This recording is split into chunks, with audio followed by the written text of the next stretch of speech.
Bagenzi mwese mukunda kandi mukurikira ibiganiro bica ku nsamirizi y'umuvyeyi Bikira Mariya, ndabaramukije amahoro y'Imana mwese. Nabahaye ikaze ngo tuzirikane ijambo ry'Imana ryo kuri uyu munsi wa gatatu wo mu ndwi ya gatanu mu gihe ca Pasika. Ijambo ry'Imana tuzirikana turisanga muri ibi bisomwa. Igisomwa ca mbere cakuwe mu gitabo c'ibikorwa by'abatumwa kigabane c'15 kuva ku murongo wa mbere gushika ku murongo wa 6. Izaburi yo kwitsa ico gisomwa ni Izaburi 121. Inkuru nziza nayo ni inkuru nziza ya Yesu Kristo ngo twayishikijwe na Yohani kigabane ca 15 kuva ku murongo wa mbere gushika ku murongo w'8. Muri kumwe na Patiri Dieudonne Ntamavukiro wo muri Diocese nkuru ya Bujumbura. Kaze rero dutege yompi umukama atuyagire. Ibyo dusoma mu gitabo cy'ibikorwa by'abatumwa. Muri irya minsi bamwe bo mu bari bamanutse Antiokiya bava mu Buyudeha bahora babwira bene wabo bati, nimutagenyerwa nk'uko Musa yabitegereje ntimuzokira. Niko gushira kubiri bagahaririza Paulo na Baranaba, bashinga rero ingingo ko Paulo na Baranaba na bamwe muri bo bodugiye Yerusalemu ku batumwa n'abakurambere ngo babatature. Bo rero baherekejwe na Ekleziya baca muri Fenisiya na Samariya, bagenda barabiganira ingene abapagani bahindutse. Ivyo byaranezereje cyane Ekleziya. Bashikiye Yerusalemu bahasanga Ekleziya n'abatumwa n'abakurambere babiganira ivy'Imana yari yabagiriye. Ariko bamwe mu bahora bakurikira abafarizayo barahaguruka bavuga yuko abapagani bategerezwa kugenyerwa no gukurikiza amabwirizwa ya Musa. Abatumwa n'abakurambere barakorana ngo bihweze neza ivyo bintu. Iryo ni jambo ry'Imana.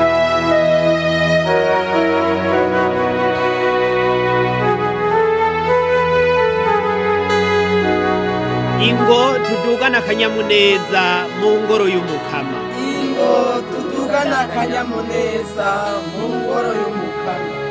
Ese akanyamuneza narimwo aho bambwira bati tuje mu ngoro y'umukama. Ubu noneho turiko turashika mu birimba vyawe Yerusalemu. Ingo tudugana akanyamuneza mu ngoro y'umukama. Yerusalemu yubakitse bwa gisagara giteranijwe kidatagaguje. Niho ibisata by'Isirayeli biduga ari byo bisata by'umukama. Ingo tudugana akanyamuneza mu ngoro y'umukama. Niho Isirayeli yashinzwe ibanga ryo gushemeza izina ry'umukama, kuko ariho havyagiye ubutungane hakaba inzu ya Dawudi. Ingo tudugana akanyamuneza mu ngoro y'umukama.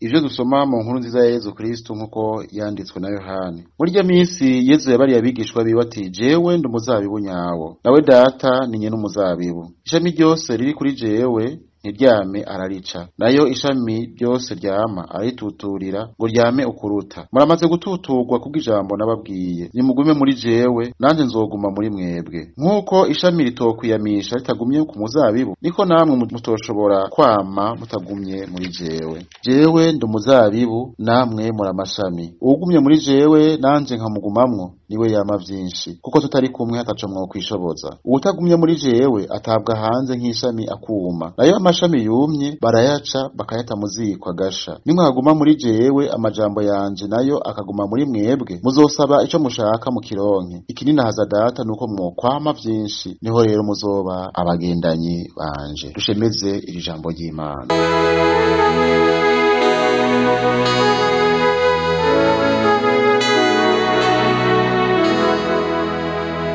Bakunzi b'Imana, reka nongere ndabaha ikaze ku nsamizi y'umuvyeyi wacu Bikira Mariya. Tuzirikanire hamwe iri jambo ry'Imana duhejeje kumva. Bavukanyi, kuva Ekleziya mawe wacu ishingwa yamye ifise uko itunganijwe, ariko yagiye iratera imbere mu vyerekeye amategeko ayigenga no mu gushikiriza amajambo akwiye kwemerwa. Mu ntango ya Ekleziya, abakristu bemeye Yesu Kristo bahora bari mu idini y'Abayahudi baba barigenyeresheje. Yamara kuvaho abapagani bamenyesherejwe inkuru nziza bakemera Yesu Kristo bobo ntibari barigenyeresheje. None byari ngombwa ngo bahatirwe ku migenzo itarihuye n'imico yabo. Yezu wenyene ubwiwe ntawe yigeze ahatira kwigenyeresha. Ibi byarahaririye ko n'abatumwa. Igihambaye hano ni inyishu yatorewe ikibazo cyo kwigenyeresha. Inyishu y'ico kibazo ntiyatorewe muri Antiokiya. Iyibambewe inyishu yabonekeye i Yerusalemu aho Petero n'abandi batumwa bari. Iyo nyishu yaremewe na bose, abari baragenyerewe n'abatari baragenyerewe. Muri ibi bihe vya none abantu batari bake bashaka kwiyubakira amategeko yabo, bagashaka kwigisha ukwemera uko bavyumva batari kumwe n'abarongoye Eklezia. Haguma hiyadukiza imigwi iyo nkora ku bandi kugira ngo nayo yerekane ko ifise ukwemera, ishaka kugaragaza uko ivyumva. Bene nabo ntibaheza ngo batahure abo badasangiye ukwemera, bavukanye. Nkuko mu ntango za Eklezia ibibazo bikuru byatorewe inyishu i Yerusalemu ahari hari icicaro gikuru muri ico gihe, niko no muri Eklezia mawe wacu ibibazo bikuru vyigirwa i Roma. Turahamagariwe rero kwigenza nk'abakristo ba mbere